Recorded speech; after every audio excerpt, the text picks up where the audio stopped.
Welcome back to Let's Talk Business Phoenix, the Greater Phoenix Chambers podcast. I'm your host, Todd Sanders, President and CEO of the Greater Phoenix Chamber.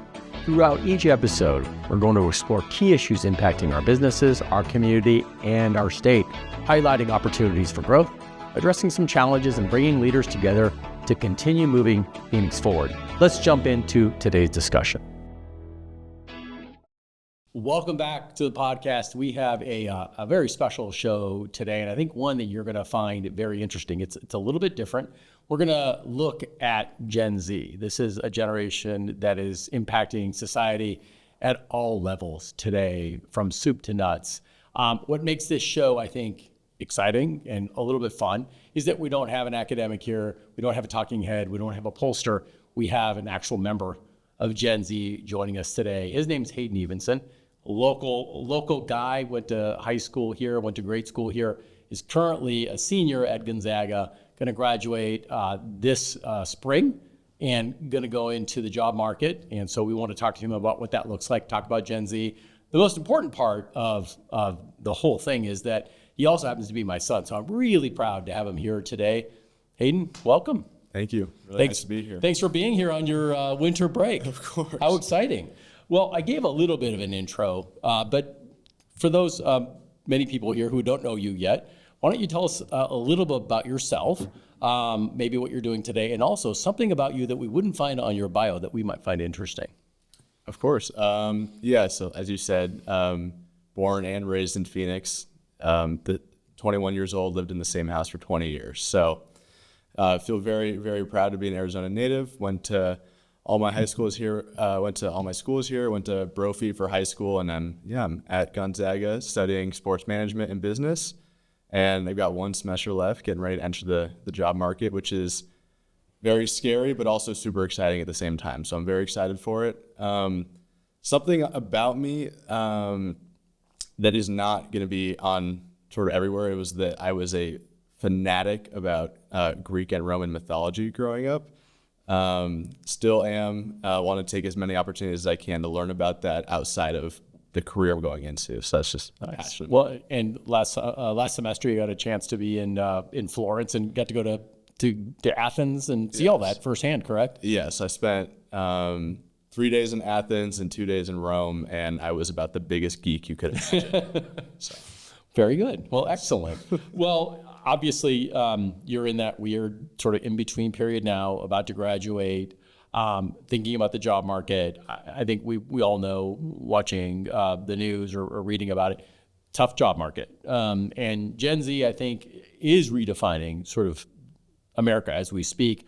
But how are you, or folks in your generation, looking at the job market? How are you preparing for it?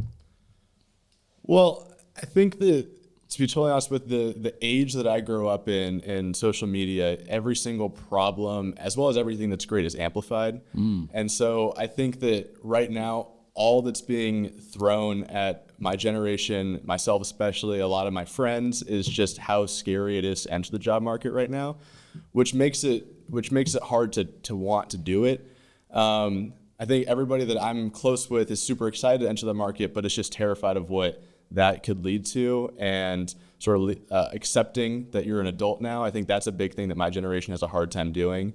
But I think that at the same time, there's a big perspective that we can make a real change in the job market and in what the world is going to look like. And so I think it's just a huge soup mixture of excitement and also kind of just dread, if that makes sense. Interesting that you say that sort of everything's amplified with social media, and the perception is sort of becoming reality. Yes.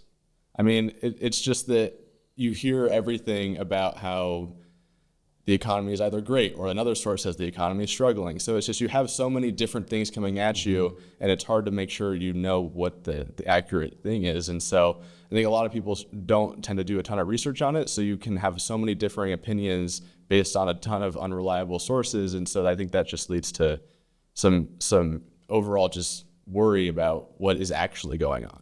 Well, so something that I don't think was sort of part of the vernacular when you went to Gonzaga as a freshman was AI. I mean, no one was really talking about that today. Everyone's talking about that. Everyone's talking about that as it relates to the job market and entry-level jobs. How are you seeing AI? What are people saying about it? How are you utilizing it? I think it's a good point. It's a total cultural shift in terms of my 4 years in college, because when I started at college, AI was, it was a thing, it was talked about, but it really wasn't anything special at that point. I think ChatGPT got its first sort of groundbreaking rolling the end of fall of my freshman year of college. And so that led to the general consensus being every professor I ever had saying, never use it, you're cheating. No use whatsoever, it's cheating. And now, flash forward 3 years later, I'm taking classes that are teaching you how to use AI, which is just a completely different perspective on how we came into this situation. So I think that just sort of shows how AI is growing, but also how the culture around it is growing. Because, for example, I took a statistics class this semester. We're learning a lot about so many different numbers, and we were to have so many formulas we had to memorize and whatnot. And when we're doing in practice, our professor's like, I want you to learn these things, but in reality, if you can't remember a formula and you're in the workplace, you just ask AI. It's going to help you out, and that's a good way to use it as a resource rather than just letting it do all the work for you, which obviously you don't want. Is there a perception among your peers, or maybe from you, that AI is taking away jobs that you might be looking at as you graduate? I think so. I have a lot of friends that started their college experience and career fully set on going into marketing and what point. And I think the big thing, whether that's true or not, is everyone's terrified that AI is going to take away marketing. You're seeing it get so much more sophisticated in generating advertisement. You're watching sports on the weekends, and we're seeing fully AI ads, which is just crazy. You never thought it would get to that point so quickly.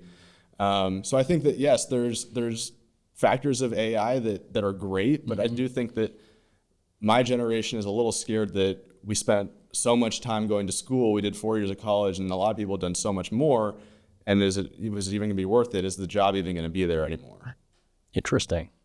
So let's shift a little bit. Obviously, you're looking at what the future might hold. You're thinking about different positions. How are you going about your job search and networking and applying for jobs?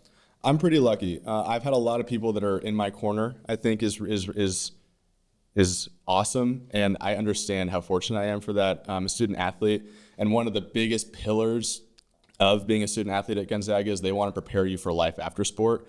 It's huge. We have meetings monthly about, great, you're an athlete now, that's your job right now, but it's not going to be your job forever. I mean, we produce NBA caliber athletes at Gonzaga, but as a rower, there's not really professional rowing that I can go into. So it's all about moving forward and saying, you've had an awesome athletic career, let's see what we can move forward with. And so we've had career fairs. About 2 months ago, it was scary, but we had a networking seminar. And so what that was is we went, all the senior athletes came in and they taught everybody about, keep your LinkedIn updated, make sure your resume is done, all the sort of the basics you think. And then after that, they took us downstairs into the conference room, and we had about 2 hours where we could meet and chat with about 40 professionals from the Pacific Northwest area. Which How tough was that? It was hard. It was hard because for me, I really want to go into sports, and unfortunately, there weren't a ton of sports professionals there. So for me, I think it was good practice because I didn't feel like I had a whole lot to lose. I was able to go talk to a bunch of people. I've spent 20 minutes talking to somebody about trucking, and I learned a whole lot about trucking that I never would have thought to expect. And it's actually a really cool career. So I think that was something that was really beneficial. In terms of continuing the job search, it's all about what we've been shoved down, make connections, and constantly be looking for positions on portals and LinkedIn and all that such. So, I think this, that my college experience is in a shoebox somewhere and a bunch of pictures that no one's ever going to see. How are you all looking at, for instance, your social media feeds and posts that you might have had in the past? And I'm not necessarily saying you, but and how does that relate to your search for the job market? Are you thinking about that? Are people talking about that? Are people curating their past? That's a good question. I think that's an answer to that has to do with sort of how people were taught growing up. That social media is forever. It just simply is. You can delete something off your page all you want. It doesn't stop someone from having taken a screenshot earlier. Mm-hmm. So I think it's really important, and something that I always try to do is make sure that if anything that I'm posting or anything that I'm liking, like, would I want a future employer to see it? And if not, then it's probably not a good idea to do. I wouldn't say that that's sort of the general norm of my generation, but I do think a lot of people are pretty aware of that. But it all has to do with this, if you were taught about the importance of that growing up and just knowing that social media is forever and it just continues to grow. So I think that making sure that you're constantly aware about your online presence is really important to your career. I think you all benefited from the missteps of the millennial generation that didn't know any better, and they got caught into that. Yes. So, as I mentioned, your generation's redefining society in a lot of ways, and partially it's, what is it you want from a career or from a job? When you think about, and obviously you don't have offers yet, but when you think about an offer, what are some of the things that are going to be important to you in an offer?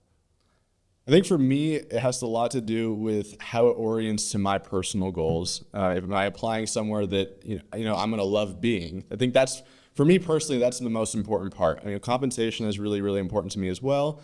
But when I start my career, it's just that I want to be somewhere that I love. I do not want to be somewhere where I'm punching in at 9 o'clock, leaving at 5, and I'm just hating my profession. Like, that's just, I think that that's a huge part of my generation, is people want to be happy with where they're working. We understand that so much of your life is spent at work. You spend half of your life at work, half with your family. So it's really important to make sure that you're loving both sides of that. So I think that overall culture and fit and mission of the organization is what people tend to look for, at least what I tend to look for.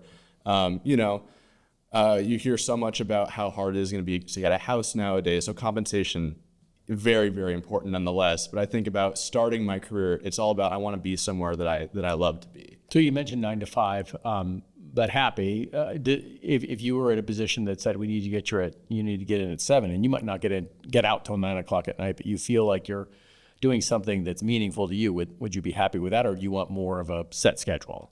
I think that when you're starting out, you kind of don't get the choice, which is totally fine. I'm totally understanding with it. Me personally, I would like to spend probably, if I could outline my dream profession in like 40 years of my career, I would be happy to just work my butt off for the first 10 years, graduate 10 years, all that stuff. And if it's in at 6 a.m., out at 10 p.m. some days, that's great, as long as I'm doing what I love.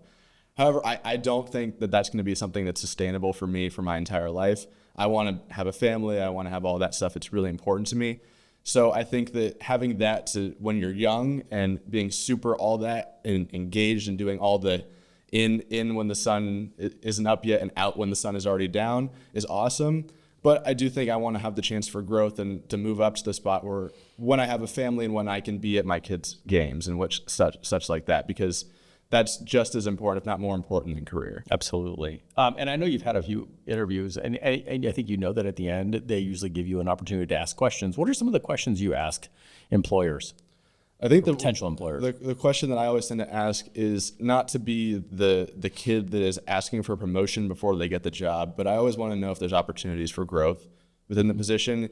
I don't want to be stuck in the same role, entry-level role, for 5-10 years. I want to make sure that they have the facilities set up that they want their employees to move up and continue to grow. I think that's something that I always tend to ask. I tend to ask about if there's a good work-life balance. I don't want to be in a job where that's just so challenging and impossible because I'm genuinely have no time or energy. So those would tend to be the two things that I ask the most. So thinking about college, and you mentioned your 4 years at Gonzaga, what are some of the things that really prepared you for a career, and what are some of the things you wish had been different? I think that this goes back to me being lucky and very grateful. I think that Gonzaga has been awesome in terms of the athlete area. They are super there for you in terms of developing you for your profession. But they also are really there for everybody as well in terms of they have a great career office. I know a lot of schools don't have that. From friends at universities elsewhere, I've heard that there's problems with that. So I think that I'm really lucky just in my school really wants to create young professionals that are successful. So I think that is really beneficial to us. And what could have been better? Something that I think probably could have been better is they don't tend to teach you these things until your spring of your junior year and then the fall of your senior year. So I think that you get into college and you're so excited, and you are really young. I mean, the growth that you have between 18 and 22 is immense, obviously. But I think it would be beneficial to everybody if they start teaching you all these things. I don't know, maybe you have the fall of your freshman year to just sort of get used to college. But I think that if they start offering more and more areas for growth professionally as early as the spring year, freshman year, it would set more people up. And it leaves, I just have a lot of friends that are getting into the senior year and it's like, well, what do I do now? And I think that if colleges started to fully prepare them professionally as well as academically throughout those 4 years, it would be super beneficial. Absolutely. So obviously you've had some opportunity to work, to do internships. Is there an internship or a job that you did that really helped move the needle for you, where you felt like you really got something out of it professionally and you gave back something? Yeah, absolutely. I spent this last summer in Cooperstown at the National Baseball Hall of Fame, and it was one of the best experiences of my life. You know, when you're an athlete growing up, I mean, I've been in sports since I was as long as I can remember. I think I did Pee Wee soccer at 4 years old. So it's not uncommon to be like, well, I don't know what I want to do, so I'm going to do what I know, and that's sports. So I went in sports management in college. And the big understanding that I found with sports management is it's great. You can love being a fan, but you have to separate the fact that it's a business as well. So getting the chance to go do and actually work in the business, obviously it's not for a team or anything, and it's very history-based, given how old baseball is as a sport in this country. But being able to be surrounded in the sports business for just over 2 months, 10 weeks total, was fascinating, and it really made me realize, yeah, this is where I want to be. This is what I love, and this is where I want my career to last. Well, I know you got to interview Gonzo as a part of a class project, and he referred to that as the cathedral. Yes. So a place of of reverence. But what did you give back? I think the cool part about my internship this summer, along with the fact that I was doing it for credit at Gonzaga, is one of the things that Gonzaga requires you to do is you have to create a project that betters the organization that you work for. And if you're working for a storied organization like the National Baseball Hall of Fame, it leaves me like, what can I do as a 21-year-old to come in and leave this place better than I found it? The cool thing was this year they opened a new exhibit called Yaku Baseball, which is totally focused on the Trans-Pacific exchange of baseball between Japan and the United States, which is huge. Uh-huh. So I was fascinated by that. I grew up and baseball was probably my least knowledgeable sport, and now it's one of my favorites. And so what I did and I brought to my supervisor was I wanted to I worked in the programming department, so a lot of what we were doing was public facing. And so I wanted to develop a new program that highlighted the Yaku program. And so what I sort of came up with was a Japanese style game show that taught a bunch of kids, I think, and adults. My age ranges at these programs were huge. I think the oldest person I had was 95 and the youngest was 2. So I got to sort of teach them about baseball, and then we had to have a fun little trivia game afterward, and they're still using that program, which makes me feel really good about my time there. Absolutely. And you actually had a fun experience at a watch party. I think the 1 in a million call out that you had. Yeah. Grew up and huge Diamondbacks fan. My grandpa was taking me to D-backs games from genuinely, I can't remember how long it's been. So we hosted the All-Star Gala, which is a watch party for the All-Star Game, featured with fun sporting events and games and whatnot. And I was a co-host of that after planning a lot of that with another intern. And I had the microphone, and the cool thing is you get the interns, and we have a very strict uniform we have to wear every single day. But for the gala, we all got to wear baseball jerseys of our favorite team. So I was wearing my Corbin Carroll jersey. And Corbin Carroll's second team All-Star this year, so he didn't start, but he's my favorite player, and he came into the game, and I just you joke around with the audience a little bit, you get comfortable, and so I told the audience, I got on the mic and I said, I want to let everybody know that this next ball is gone. And he immediately hit a home run. So I think that was probably one of the greatest experiences of my entire life. Yeah. Because what are the odds? I mean, I totally just got lucky. Yeah. But it was really cool. I was running around the stage and whatnot, and it was a chance to be in a professional environment and also realize like I'm still a kid at heart, and that's why I love the sport. And we got some new D-backs fans. Yeah. Absolutely. Yes. Well, I'm gonna pivot a little bit. Our friends at Forbes decided that they were going to explain Gen Z to us. So I pulled it up, and I wanted to get your reaction, and you can go into it as much as you'd like. But it says, the first one is, entertainment is news to at least half a Gen Z consumer. So essentially, your social media feeds that's your news source. React to that. Is that accurate? I think that's pretty accurate. Whether that be you're getting news sources, I mean, all these news stations and ABC, CNN, all of them, they're on social media now. They've got Instagrams, they've got TikTok, so it's not totally false. And I think a lot of it's really true. I mean, you don't have people my age aren't sitting down every night and watching the news. They find out that all their social media they find out all their news through social media. And then a lot of it is you have to be like, okay, well, let's go find out if this was real, and that leads to searching online and whatnot. But I think it's pretty accurate for where a lot of people tend to get at least the start of their information from. So you don't pick up the Wall Street Journal and no, I can't remember the last time I held a newspaper. Okay, Gen Z's trust in larger institutions is on the decline. So trust in the U.S. government, criminal justice system, the news media. Do you feel like that's in decline, trust of those larger institutions? Yeah, I think that as a generation, probably. I think that every generation feels that the generation before them failed and they want to fix it. I feel like it happens all the time. So I don't know that that's something that you can attribute just to Gen Z. I feel like you hear that with every generation. It's like, I'm losing trust in the government. I'm losing trust in all this stuff. And it's just that you can see the issues that the generation before you made, and they're learning too. Like we're all learning at all times, and so I wouldn't say that I would not say that's an issue that is just our generation. I feel like everybody has that. It's old is new again. Yes. Okay. Brand neutrality on social issues is no longer an option. So you want to see the brands that you love, that you trust, that you buy, take stance on social issues or not. Yeah, I think that's how I think my generation is very infatuated with brands, with people and whatnot. I mean, I'm no exception.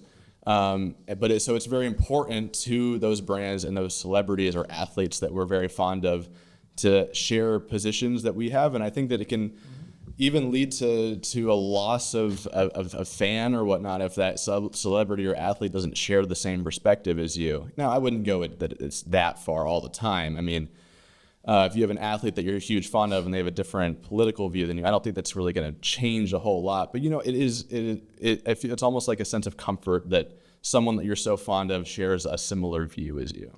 Okay, that's fair. Gen Z trains algorithms, not dogs, to get what they want in their feeds. Yeah, I think that the training the algorithm is a little out there. To be totally honest, I don't think that we're going about everything like I want more of this, I want less of this. It just kind of happens. I think that's just sort of when you're scrolling on Instagram or TikTok, the algorithm is figuring you out. I can't imagine the last time that I was actively going through trying to tailor it. It's smart on its own. It tailors it for you, and I think it's good and scary that it knows you that well. Yeah. But I wouldn't say that we're really training it. I think that it just knows us at that point. Okay. This is the age of transparency for Gen Z, that you demand transparency from those that you deal with or companies that you deal with. Yeah, people want to know what you're about. They don't want to be kept in the dark. I think that's pretty standard. Probably pretty human. Yeah.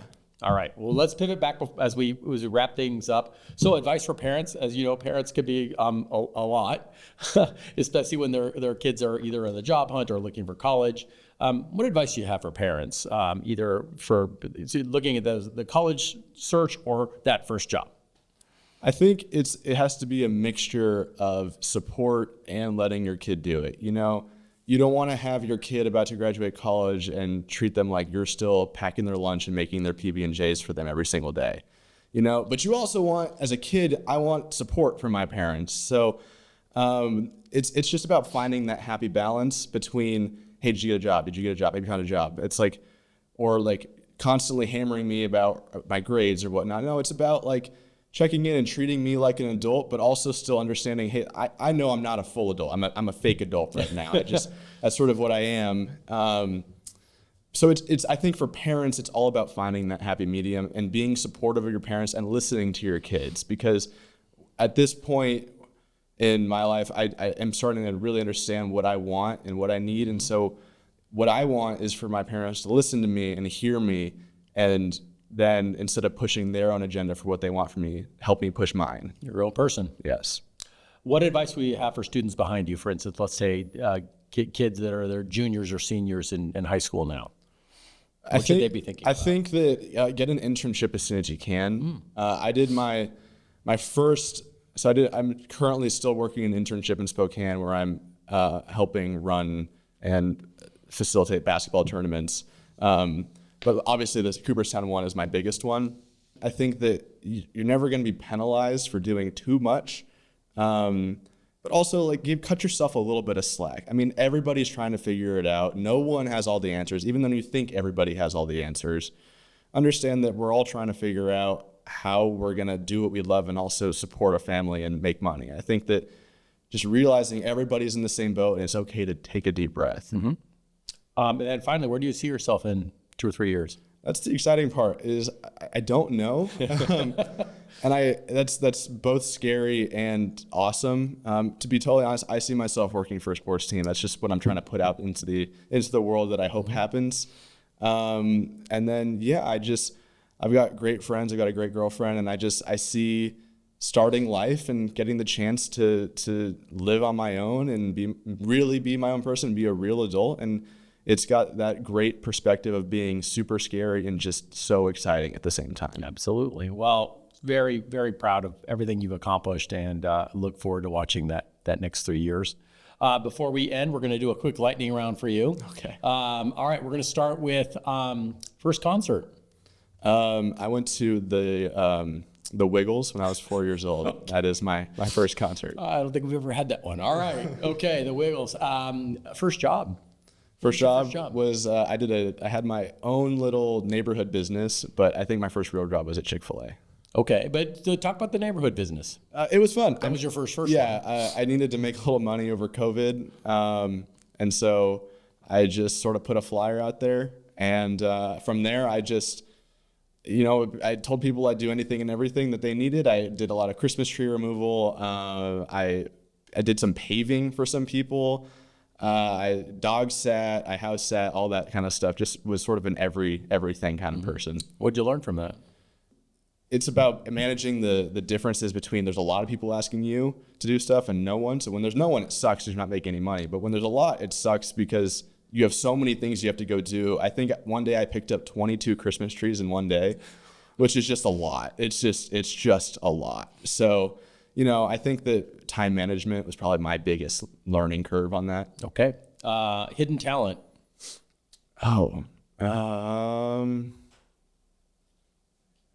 That's a hard one.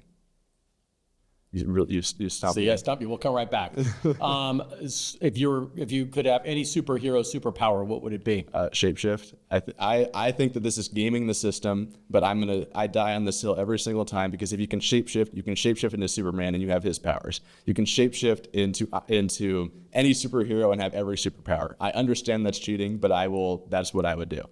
Okay. Well, then we'll go right back to hidden talent then. Hidden talent. I'm